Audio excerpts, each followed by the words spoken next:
thanks very much for those lovely words of welcome.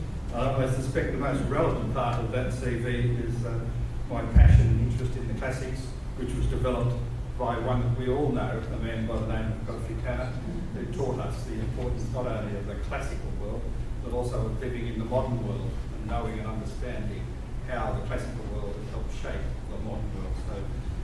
And that sort of, it's very easy when we walk around the streets of Athens or the streets of Rome to see the heritage there, to see the history wrapped up in it, and to get a bit carried away with it. And sometimes it's a little bit harder to recognise what's in looking at us, what's there for us. And I think this is obviously what this organisation is about. It's about the history, it's about the heritage, and it's about waking people up to what has happened, what is happening, and what can happen. And I think for the most part, Novocastrians are very quiet for the people, don't say much about what has happened, what people have done.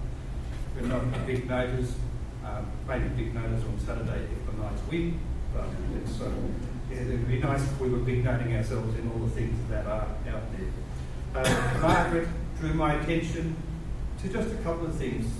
The role of Marcus Westbury, who founded Renew Newcastle, which grew out of Octopod and Tina, and how Newcastle has spurred the arts in Newcastle on.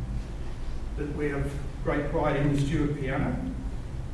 And Von Berto created a private gallery in the 1960s at a time when there were very few private regional galleries, and this nurtured local artists and brought leading artists to Newcastle. Gil Dockie reported he was the first director of the Newcastle Art Gallery and said that some of Australia's leading artists, like Brett Whiteley, sold their first works to the new gallery, launching their careers. And more recently, the University of Newcastle has been an innovator in a wide area of expertise with a relatively new female Vice-Chancellor, a distinguished medical researcher, and a new Chancellor, Ken Moss, who's an ex-student of Newcastle Boys High, and a distinguished career in business and industry, who's about to take up office. So they're just a sample of things from art, music, from the university, and if you could put it all together, and I suspect that's what we'd like to do. We're going to have a series of speakers. We're going to have Bill Jordan, Betty Capper, John Hamilton, Phil Pollard and Pete Stevens.